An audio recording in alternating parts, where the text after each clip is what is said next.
Hello, boys and girls. Remember our last story that we just watched was about Jericho and how the children of Israel marched around the city of Jericho and the walls came tumbling down. You remember how many times they marched around? For 7 days, they marched around that city. For the first 6 days, they marched around once, silently.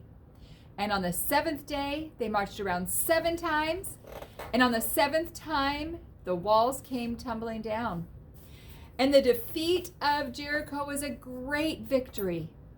But God told the people they were only to take some of the treasures in Jericho for the temple, to build a special place for God. And the rest of it was to be destroyed. Well, there were people that had a lot of belongings, and there were probably coins and money there, but God did not want the people to take that from Jericho. He only wanted them to take a few things to build a house for himself, for his tabernacle. But there was one man named Achan, and Achan was very tempted because he saw a beautiful robe, a garment robe, and there were some bags of money. And he thought, why should that money go to waste? I will take some of it and I'll just hide it. Nobody will ever know that I've got it. So he took it and he hid it under his tent. But God had said, don't take any of it. So he was disobeying God, wasn't he? Directly disobeying God. But he didn't think anybody would ever find it and ever notice it. Well, the next day after Jericho, there was another city that needed to be conquered. And Joshua had sent some spies into that city. And the spies said, oh, it's not a very big city. It won't be hard to take over this city at all. And so Joshua had no idea that Achan had disobeyed God. But he thought God was with us for this for taking over Jericho. So I'm sure we can go ahead and go into this next city. And he sent a small army of only about 3,000 men. But the men of Ai came out to fight the Israelites. They'd heard what happened in Jericho, and they fought so hard, and the Israelites were badly defeated. And Joshua heard what had happened, and he was so upset. And he cried out to God, and he said, God, we had the victory in Jericho. You promised this whole land. Why are we defeated? But God said to Joshua, Israel has sinned and disobeyed my command. Someone has kept part of that treasure from Jericho, and that's why you were defeated. Can we hide our sin from God? Of course not. He knows everything. So he saw what happened. Nobody else in all of Israel knew what Achan had done, but God knew. And so God told Joshua, that's why you were defeated, because somebody has sinned. But he didn't tell him exactly who. Well, Joshua called all of the Israelites together. He said, everyone gather, because he had to talk to them. So all of the Israelites, the men and the women, and even even the children came to talk to Joshua. And Joshua told them what God had said.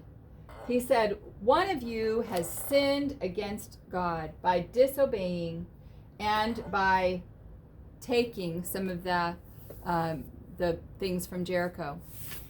And he said that tomorrow, God has said that tomorrow God is going to show us who it was. And the man who stole will be found out. And I'm sure Achan thought, there's no way. There's no way they'll know. Nobody can find out. It's hidden, it's buried under my tent, and nobody else knows about this, and there's thousands of people. How would they ever find out that it was me? Well, early that next morning, Joshua brought all the tribes of Israel before God, and God said, there's one tribe who this person is from, and that tribe was Judah. So I'm sure all the rest of the tribes had a sigh of relief. Oh, but they were glad it wasn't theirs. Guess who was in the tribe of Judah? Yep, Achan was in the tribe of Judah. And he wasn't worried, though, because there were thousands of people in the tribe of Judah. Well, he might have been a little bit more worried when the clan of Zari was announced, because that was his clan. There were only a few hundred people then in that group. And then it got even closer, because the family of Zabdi was chosen, and that was Achan's family. And finally, Achan was found to be the guilty one. And God had guided Joshua directly to the right man. Achan was discovered.